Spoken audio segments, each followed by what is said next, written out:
Okay, hello everybody and welcome to La Coordinadora Americana. Some people here are seasoned activists, some people here just spoke to me and they said they don't really know very much about biofuels. So I might repeat some of the things that some of the other speakers said, and I'm going to sort of start from basics so that everybody can go away thinking, knowing that they know enough to tell other people about the subject. So starting off with some definitions. Biofuels are vegetable oils that are burnt for producing energy, either to power transport or to generate electricity. Now, if you get recycled vegetable oil from the chip shop, for example, then that is a sustainable thing and you can put it in your car and that's all well and good, that's sustainable. But there's not enough recycled, reused vegetable oil to go around to power all the cars and power stations in the world. I'm part of Biofuelwatch, a national organisation, and Food Not Fuel, the London-based grassroots arm of Biofuelwatch. We campaign against agrofuels. Agrofuels are non-recycled biofuels that have been industrially grown for the energy market and are grown in monocultures.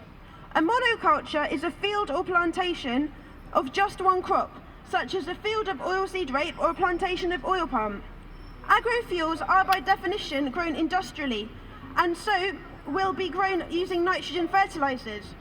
These fertilizers release nitrous oxide into the atmosphere, a greenhouse gas almost 300 times more potent than carbon dioxide. As there is no spare wasteland in the world to grow crops for the energy market, agrofuels destroy natural habitats such as rainforest, peatland and savanna.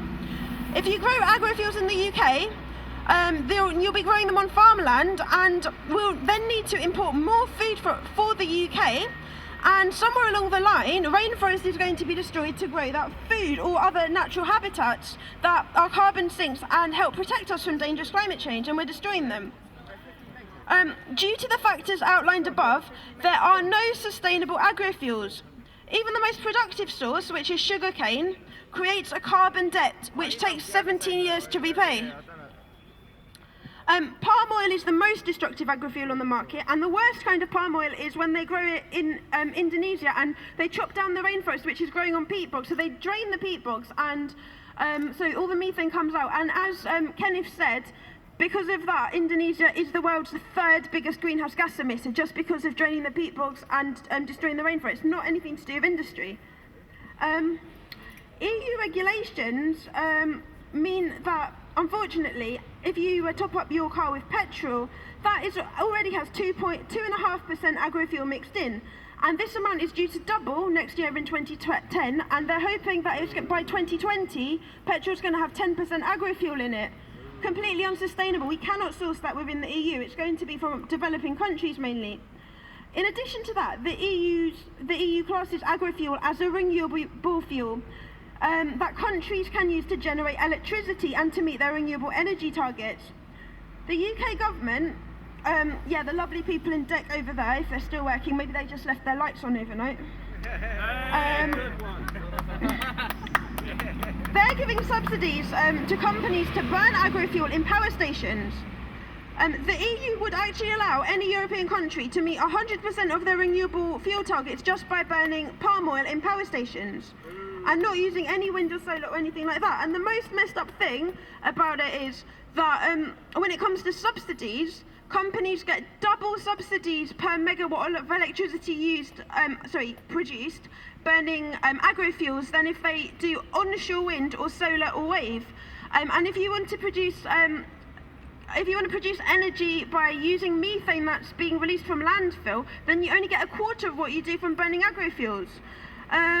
So it does make you wonder really, what the government's priorities are, and it doesn't appear to me that it's actually the climate and the people at all. So, inspired by the government subsidies, big fat subsidies, a company called Blue & G applied to the London Borough of Newham to build the UK's first agrofuel power station in Beckton.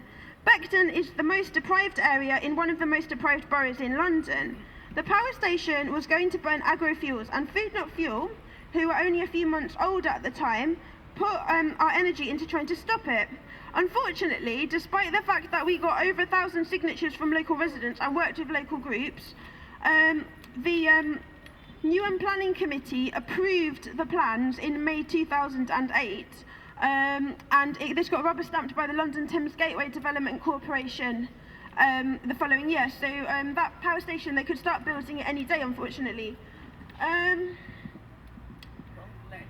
Don't let them. Blue NG then applied to Ealing Council in West London to build another power station, this time in Southall, a vibrant multicultural area but also very deprived, with a 10-year lower life expectancy than in other parts of the borough and air quality standards that already breached EU regulations. We also found out that 2 other companies were planning to build agrofuel power stations,